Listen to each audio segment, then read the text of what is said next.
आप सभी को मेरा नमस्कार। मैं आपके समक्ष लाला श्रीनिवास दास द्वारा रचित हिंदी का सर्वप्रथम मौलिक उपन्यास परीक्षा गुरु उपन्यास लेकर आई हूँ। यह उपन्यास आपके नेट सेट के लिए बहुत ही उपयोगी है, तो चलिए हम इसे प्रारंभ करते हैं। प्रकरण -25 साहसी पुरुष सानुबंध कारज करे सब अनुबंध निहार कर न साहस बुद्धि बल पंडित करे विचार। तारांकन विदुर प्रजाग्रे। हम प्रथम लिख चुके हैं कि हर किशोर साहसी पुरुष था और दूर के संबंध में ब्रज किशोर का भाई लगता था। अब उसके काम उसकी इच्छानुसार हुए जाते थे। वह सब कामों में बड़ा उद्योगी और दृढ़ दिखाई देता था। उसका मन बढ़ता जाता था और वह लड़ाई झगड़े वगैरह के भयंकर और साहसिक कामों में बड़ी कारगुजारी दिखलाया करता था। वह हरेक काम के अंग प्रत्यंग पर दृष्टि डालने या सोच विचार के कामों में माथा खाली करने और परिणाम सोचने या कागजी और हिसाबी मामलों में मन लगाने के बदले ऊपर से इनको देखभाल कर केवल बड़े कामों में अपने ताई लगाए रखने और बड़े आदमियों से प्रतिष्ठा पाने की विशेष रुचि रखता था। उसने हरेक अमीर के यहाँ अपनी आवाजाई कर ली थी और वह सबसे मेल रखता था। उसके स्वभाव में जल्दी होने के कारण वह निर्मूल बातों पर सहसा विश्वास कर लेता था और झटपट उनका उपाय करने लगता था। उसके बिना विचारे कामों से जिस तरह बिना विचारा नुकसान हो जाता था, इसी तरह बिना विचारे फायदे भी इतने हो जाते थे जो विचार कर करने से किसी प्रकार संभव न थे। जब तक उसके काम अच्छी तरह संपन्न हुए जाते थे, उसको प्रतिदिन अपनी उन्नति दिखाई देती थी। सब लोग उसकी बात मानते थे।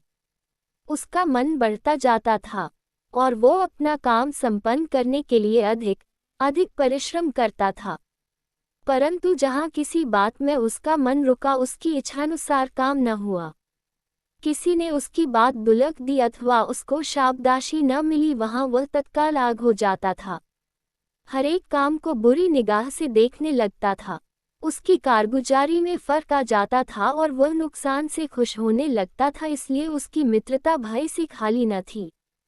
कोई साहसी पुरुष स्वार्थ छोड़कर संसार के हितकारी कामों में प्रवृत्त हो तो कोलंबस की तरह बहुत उपयोगी हो सकता है, और अब तक संसार की बहुत कुछ उन्नति ऐसे ही लोगों से हुई है। इसलिए साहसी पुरुष परित्याग करने के लायक नहीं है, परंतु युक्ति से काम लेने के लायक है। हों ऐसे मनुष्यों से काम लेने में उनका मन बराबर बढ़ाते जाए तो आगे चलकर काबू से बाहर हो जाने का भय रहता है। इसलिए कोई बुद्धिमान तो उनका मन ऐसी रीति से घटाते बढ़ाते रहते हैं कि उनका मन बिगड़ने पावे, न हद से आगे बढ़ने पावे। कोई अनुभवी मध्यम प्रकृति के मनुष्य को बीच में रखते हैं कि वह उनको वाजबी राह बताते रहें।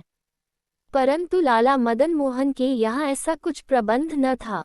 दूसरे उसके विचार मुजब मदन मोहन में अपने झूठे अभिमान से भलाई के बदले जानबूझकर उसकी इज्जत ली थी। इस कारण हर किशोर इसमें क्रोध के आवेश में लाल हो रहा था और बदला लेने के लिए उसके मन में सरगी उठती थी। उसने मदन मोहन के मकान से निकलते ही अपने जी का गुबार निकालना आरंभ किया। पहले उसको निहालचंद मोदी मिला। उसने पूछा, आज कितने की बिक्री की? खरीदारी की तो यहाँ कुछ हद ही नहीं है, परंतु माल बेचकर दाम किससे लें? जिसको बहुत नफे का लालच हो वह भले ही बेचे, मुझको तो अपनी रकम दबोनी मंजूर नहीं। हर किशोर ने जवाब दिया, है यह क्या कहते हो लाला साहब, की रकम में कुछ धोखा है। धोखे का हाल थोड़े दिन में खुल जाएगा। मेरे जान तो होना था, वह तो चुका।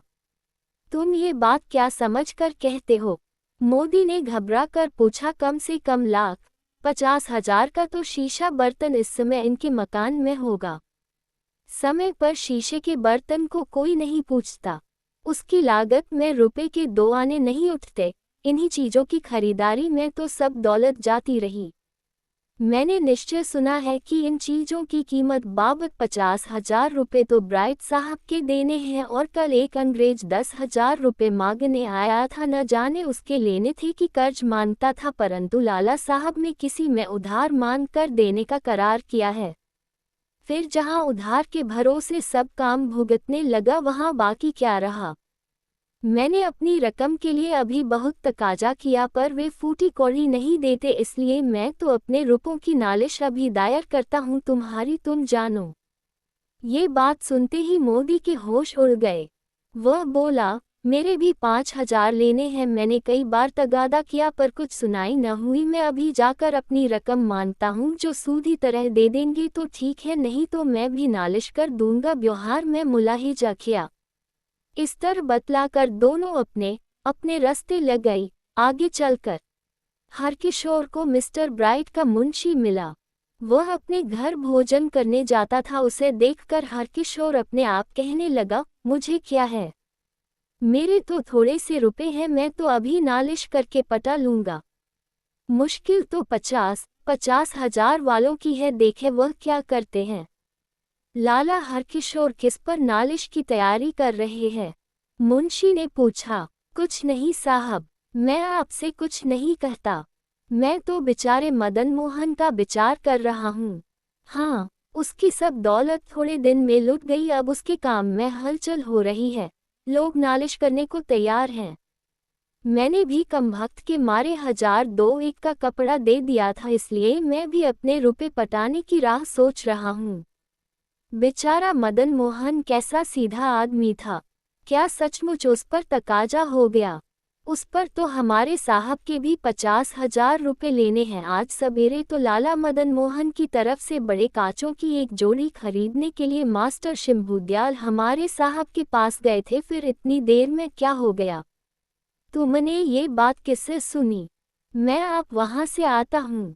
कल से गड़बड़ हो रही है। कल एक साहब 10,000 रुपए मांगने आए थे। इस पर मदन मोहन ने स्पष्ट कह दिया कि मेरे पास कुछ नहीं है, मैं कहीं से उधार लेकर 2-1 दिन में आपका बंदोबस्त कर दूंगा। मैंने अपने रुपए के लिए बहुत ताकीद की पर मुझको भी कोरा जवाब ही मिला। अब मैं नालिश करने जाता हूँ और निहाल चंद्र मोदी अभी 5,000 के लिए पेट पकड़े गया है। वह कहता है कि मेरे रुपए इस समय न देंगे तो मैं भी अभी नालिश कर दूंगा, जिसको नालिश पहले उसको पूरे रुपए मिलेंगे। तो मैं भी जाकर साहब से यह हाल कह दूं। तुम्हारी रकम तो खेरीज है, परंतु साहब का कर्जा बहुत बड़ा है। जो साहब की इस रकम में कुछ धोखा हुआ तो साहब का काम चलना कठिन हो जाएगा। ये कहकर मिस्टर ब्राइट का मुंशी घर जाने के बदले साहब के पास दौड़ गया। लाला हरकिशोर आगे बढ़े तो मार्ग में लाला मदन मोहन की 5500 की खरीद के 3 घोड़े लिए हुए आगाह संजान लाला मदन मोहन मकान की तरफ जाता मिला। उसको देखकर हरकिशोर कहने लगे, ये ही घोड़े लाला मदन मोहन ने कल खरीदे थे। माल तो बड़े फायदे से बिका, पर दाम पर जाए तब जानिए। दामों की क्या है, हमारा हजारों रुपए का काम पहले पड़ चुका है, आगाह संजान ने जवाब दिया और मन में कहा, हमारी रकम तो अपने लालच से चुन्नीलाल और शंभूदयाल घर बैठे पहुंचा जाएंगे। वह दिन गए, आजा लाला मदन मोहन का काम दिगमिगा रहा है। उसके ऊपर लोगों का तगादा जारी है। जो तुम किसी के भरोसे रहोगे तो धोखा खाओगे। जो काम करो अच्छी तरह सोच समझकर करना। कल शाम को तो लाला फिर इतनी देर में क्या हो गया? साहब ने हमारे यहाँ आकर ये घोड़े पसंद किए थे। जन तेल चुक जाता है तो दिए बुझने में क्या देर लगती है। चुन्नीलाल, शंभूदयाल सब तेल चाट गए। ऐसे चूहों की घात लगे पीछे भला क्या बाकी रही सकता था। मैं जानता हूँ कि लाला साहब का बहुत सा रुपया लोग खा गए, परंतु उनके काम बिगड़ने की बात मेरे मन में अब तक नहीं बैठती। तुमने ये हाल किससे सुना है? मैं आप वहां से आया हूँ। मुझको झूठ बोलने से क्या फायदा है? मैं तो अभी आकर नालिश करता हूँ। निहाल चंद मोदी नालिश करने को तैयार है। ब्राइट साहब का मुंशी अभी सब हकीकत निश्चय करके साहब के पास दौड़ा गया है। तुमको भरोसा ना हो, निस्संदेह न मानो। तुम न मानोगे इससे मेरी क्या हानि होगी, ये कहकर हरकिशोर वहां से चल दिया। पर अब मदन मोहन की तरफ से आगाह संजान को धैर्य न रहा। असल रुपए का लालच उसको पीछे हटाता था और नफे का लालच आगे बढ़ाता था। पहले रुपए के विचार से तबीयत और भी घबराई जाती थी। निदान ये राह खईरी कि इस समय घोड़ों को फेर ले चलो, मदन मोहन का काम बना रहेगा तो पहले रुपए वसूल हुए पीछे ये घोड़े देंगे, नहीं तो कुछ काम नहीं। इधर हरकिशोर का मार्ग में जो मिलता था उससे वह मदन मोहन के दिवाले का हाल बराबर कहता चला जाता था और सब बातें बाजार में होती थी, इसलिए एक है कहने पांच और सुन लेते थे और उन पांच के मुख से 50 को ये हाल तत्काल मालूम हो जाता था। फिर 50 से 500 में और 500 से 5000 में फैलते क्या देर लगती थी। और अधिक आश्चर्य की बात यह थी कि हर एक में अपनी तरफ से भी कुछ न कुछ नून मिर्च लगा ही देता था।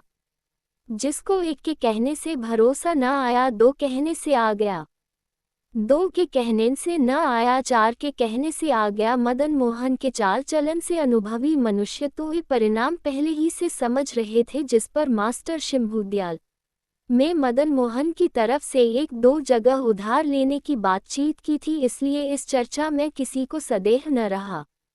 बारूद बिछ रही थी, बत्ती दिखाते ही तत्काल भभक उठी, परंतु लाला मदन मोहन या ब्रजकिशोर वगैरह को अब तक इसका कुछ हाल मालूम न था। धन्यवाद। आगे के प्रकरणों के लिए मेरे द्वारा बनाए गए YouTube चैनल हिंदी की दुनिया के माध्यम से देख व सुन सकते हैं।